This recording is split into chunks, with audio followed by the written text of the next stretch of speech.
कहते हैं प्यार आबाद करता है, सुकून देता है। जिंदगी में प्यार है तो सब कुछ पाया जा सकता है, लेकिन यही प्यार अगर जिद, जुनून और पागलपन बन जाए तो कई जिंदगियां तबाह हो जाती हैं। इंदौर की सोनम रघुवंशी ने भी ऐसा ही किया।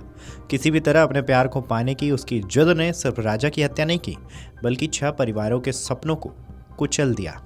उसने खुद भी अपनी जिंदगी खराब कर ली, साथ ही प्रेमिका के बाद दुल्हन बनकर सोनम ने जो किया उससे पूरा देश दहल उठा है। सोनम राजा केस में अब नए नए खुलासे हो रहे हैं, नए नए मोड़ देखने को मिल रहे हैं। पति की हत्या करने के बाद सोनम अचानक गाजीपुर में मिलती है, जिसके बाद पुलिस इस पूरे मामले की गुत्थी सुलझाने में जुट जाती है। राजा हत्याकांड की मास्टरमाइंड सोनम और इसमें उसका साथ देने वाले 5 आरोपी पुलिस की गिरफ्त में हैं। राजा का परिवार बिलख बिलख कर रो रहा है। सोनम का परिवार हैरान है कि उनकी बेटी ने यह क्यों किया। देश को दहला देने वाले इस हत्याकांड में सोनम के 3 रूप देखने को मिले हैं। पहला प्रेमिका, दूसरा दुल्हन, पत्नी और तीसरा कातिल।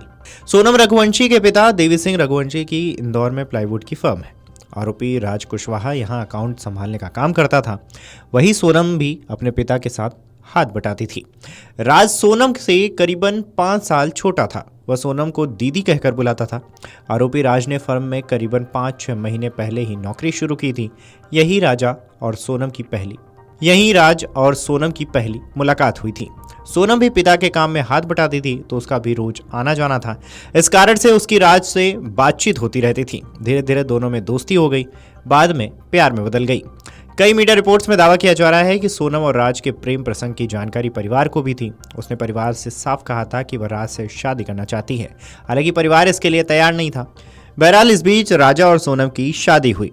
राजा के लिए यह उसकी जिंदगी के सबसे खुशनुमा पल थे, जिसमें वो वर्तमान समय के साथ साथ भविष्य के भी सपने बुन रहा था। वह परिवार, दोस्तों और रिश्तेदारों के बीच काफी खुश था, लेकिन सोनम के लिए यह शादी नहीं, सिर्फ साजिश रही। उसके दिमाग में पूरा प्लान तैयार था कि उसे आगे क्या करना है। अपनी योजना के तहत वह काम कर रही थी। 11 मई को शादी के बाद वह राजा के परिवार में घुल मिल गई। 20 मई को राजा और सोनम हनीमून के लिए गुवाहाटी गए। 23 मई को मंदिर में दर्शन किए, फिर चेरापूंजी के पास ओसारा हिल्स पहुंचे। दोपहर में परिवार से बात करने के बाद उसका मोबाइल बंद हो गया, यानी कि दोनों का मोबाइल बंद हो गया। 2 जून को राजा का शव बेहद खराब हालत में खाई में मिला, लेकिन सोनम इस दौरान लापता रही। 2 जून को राजा का शव मिलने के बाद मेघालय पुलिस सोनम की तलाश में जुटी, लेकिन उसका कहीं कुछ पता नहीं चल पा रहा था। इस बीच पुलिस के हाथ कुछ बड़े सबूत लगे, जिससे शक की सुई सोनम की तरफ घुमा दी गई। पुलिस ने 9 जून को उत्तर प्रदेश के गाजीपुर से सोनम को बरामद किया। पुलिस को वह नंदगंज थाना इलाके के एक होटल पर मिली थी। पुलिस उसे तुरंत जिला अस्पताल लेकर गई, उसका चेकअप कराया। इसके बाद उसे 1 स्टॉप सेंटर में रखा गया।